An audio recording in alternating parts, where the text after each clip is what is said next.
যার কাছে ইমান নামকে আসতে আছে, মুসলমান নামকে আসতে, সে আজকে এর পিছনে দৌড়াচ্ছে, কার কেউ পিছনে দৌড়াচ্ছে। এই যুবকই যদি বেঁচে থাকে আর দাজ্জাল পৃথিবীতে আসে, সবার আগে চোখ বন্ধ করে বলে দেওয়া যায় এই শ্রেণীর যুবকরা দাজ্জালের পিছনে দৌড় দিয়ে চলে যাবে। আপনার কাছে একটা প্রশ্ন ছিল রোনালদো এবং মেসিকে নিয়ে।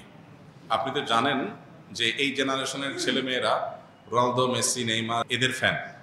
আমি নিজেও রোনালদোকে পছন্দ করি, কারণ সে প্যালেস্টাইনের পক্ষে সবসময় কথা বলে।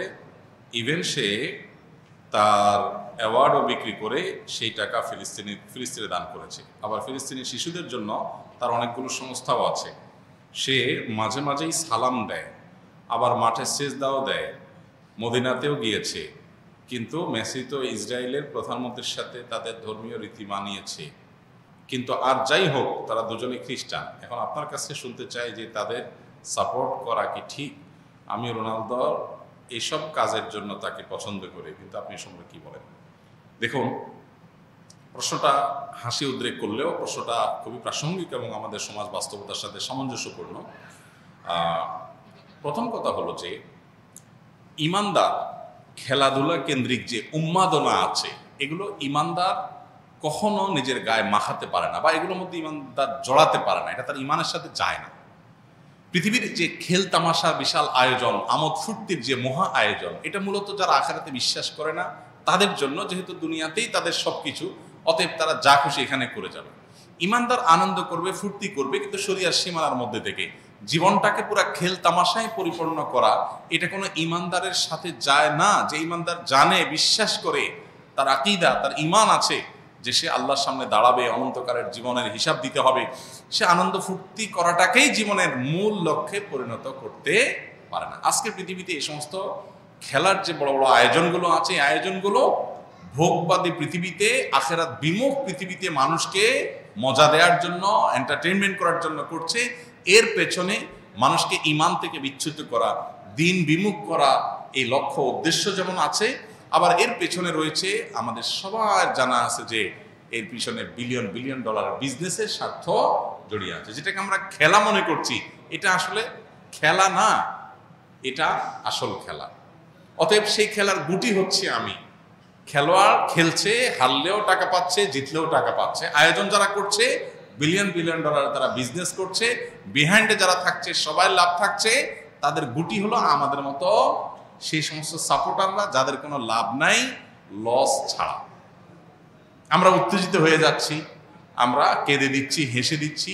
এই যে আমাদেরকে বোকা বানিয়ে মাঝখান থেকে তারা তাদের স্বার্থ হাসিল করছে। আমি নিজে যদি খেলি, আমার শারীরিক কসরত হয়, আমার ব্যায়াম হয়, স্বাস্থ্য ভালো থাকে, ইসলাম সেটাকে অ্যালাউ করে।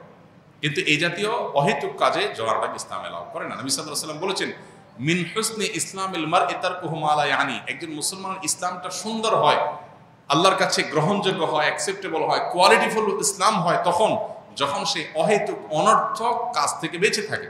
এখন আপনি যদি এই জাতীয় অহেতুক কাজ, যেটাতে আপনার দুনিয়াবি কোনো ফিডব্যাক আসছে না, আখিরাতের কোনো ফিডব্যাক আসছে না, অর্থবহ কিছু আসছে না, সেটাতে আপনি যদি এরকম মত্ত হয়ে যান, সেটা আপনার ঈমান আমলের সাথে সঙ্গতিপূর্ণ নয়। এই জন্য এটা থেকে আমাদের বিরত থাকতে হবে। এটা হলো মূল কথা।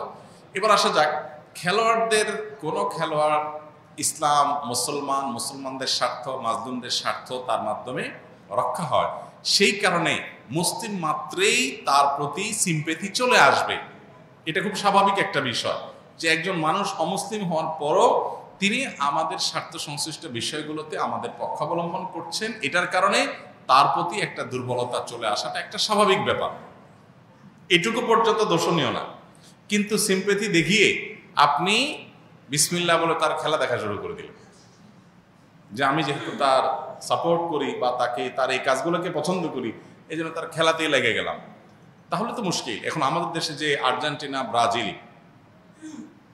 বিএনপি, আওয়ামী লীগের মতো মুখোমুখি অবস্থান আমাদের দেশে দীর্ঘদিন পর্যন্ত যে চলে আসছে, ওই জায়গা থেকে রাজনৈতিক বিরোধের মতো এই খেলার ক্ষেত্রেও মানে কাজ না থাকলে যা হয়, এত বেকার মানুষ এদেশে, সুবহানাল্লাহ। অবশ্য গোটা পৃথিবীতে উন্নত দেশগুলোতেও এই উন্মাদনা ওরা ছড়া দিতে পারছে। মানুষকে বোকা বানিয়ে তারা তাদের স্বার্থগুলো হাসিল করছে, এজেন্ডাগুলো বাস্তবায়ন করছে, মানুষ মোরাল দিকটাকে ধ্বংস করে দিচ্ছে। যাই হোক, তো এই যে ব্রাজিল আর্জেন্টিনার মতো পার্থক্য, আপনি হয়তো কোনো একটা দেশের সাপোর্ট করেন, ব্রাজিলের সাপোর্ট করেন বা আর্জেন্টিনার সাপোর্ট করেন, তো যেই দলে সাপোর্ট করেন ওই দলের একটা মুসলমান খেলোয়াড় খুঁজে বাইর করছেন, অথবা একটু মুসলমানদের পক্ষে ফিলিস্তিনের পক্ষে সাপোর্ট দুইটারে খুঁজে বাইর করে এবার এটা দিয়ে দলিল দিচ্ছেন, দেখো আমি এই জন্য এই দলে সাপোর্ট করি। এটা হলো আপনার নফসের পূজা। আপনি দলের ভক্তি জাহির করবেন, সেটার জন্য একটা ঢাল বানাইছেন। ইন্নামাল আমালু বিন্নিয়াত। আল্লাহ জানেন আপনি কেন এই ধান্দা করেছেন। এই জন্য এসব কিছুর ঊর্ধ্বে উঠে কোনো একজন খেলোয়াড় তিনি ফিলিস্তিনিদের পক্ষে, মাজলুমদের পক্ষে, শিশুদের পক্ষে তিনি অবস্থান নিয়েছেন, জালেমদের বিরুদ্ধে অবস্থান নিয়েছেন, সেটাকে আমরা অ্যাপ্রিসিয়েট 100 বার করবো, এবং সেটার কারণে তার প্রতি আমাদের দুর্বলতা অবশ্যই আসবে। দুর্বলতা এসে আমি তার ভক্ত হওয়ার চাইতে তার জন্য দোয়া করবো, আল্লাহ তাকে যেন হেদায়েত দান করে। এটা হলো একজন ইমানদারের স্টেপ, একজন ইমানদারের প্রকৃত অর্থে পদক্ষেপ। অতএব এটুকু পর্যন্ত দোষের কিছু না। এর বাইরে যারা আল্লাহকে বিশ্বাস করে না, যারা জালিমদের পক্ষ অবলম্বন করে, সে যত বড় খেলোয়াড় হোক না কেন, তার পেছনে আমরা যেভাবে ছুটে চলেছি, এই যদি হয় আমাদের অবস্থা, দাজ্জাল যখন আসবে তার হাতে জীবন মৃত্যু থাকবে, ম্যাজিক থাকবে, রিজিক থাকবে, পৃথিবীর খাদ্য পানীয় সব তার কন্ট্রোলে থাকবে, তাহলে তার পেছনে হ্যামিলনের বাসিয়ালার পেছনে ঘোরার মতো করে কি পরিমাণ আমরা তরুণরা দৌড়াবো, সেটা এই খেলোয়াড়দের পিছনে দৌড়ানো দেখে কিছুটা অনুমান করা যায়। একজন খেলোয়াড়ের পায়ের ভেলকি দেখে যদি আপনি তার ভক্ত হয়ে যান, তার আদর্শ, তার আইডিওলজি, তার ইমান কুফর সংশ্লিষ্ট বিষয়ে তার অবস্থান, তারপরে জুলুম এবং অত্যাচারীদের পক্ষে তার অবস্থানে, সব কিছুকে ছাপিয়ে শুধু তার খেলার কারণে যদি আপনি তার ভক্ত হয়ে যান, তাহলে আপনার আদর্শ বলতে কিছু নাই। আপনি জাস্ট একজন আপনার নিজের প্রবৃত্তির পূজারী।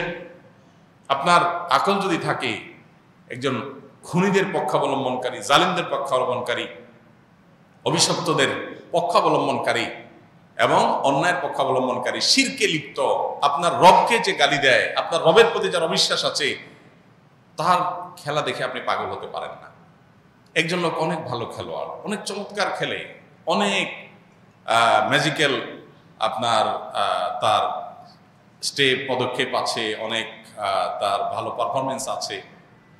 এই লোকটা আপনার মাকে যদি কটু কথা বলে এবং বলে যে আপনার জন্মে ঠিক নাই, আপনার বাবা এই লোক না, আপনার মার চরিত্র খারাপ, অন্য কারোর কাছ থেকে এই সন্তান তিনি জন্ম দিয়ে এনেছেন, এই কথা যদি আপনার মা সম্পর্কে কেউ বলে, আপনার মায়ের ব্যাপারে যদি কারো বিশ্বাস থাকে এরকম আপত্তিকর, সে যত বড় খেলোয়াড় হোক, আপনি যদি কুলাঙ্গার সন্তান না হয়ে থাকেন, তাহলে আপনি তার ভক্ত হতে পারেন না।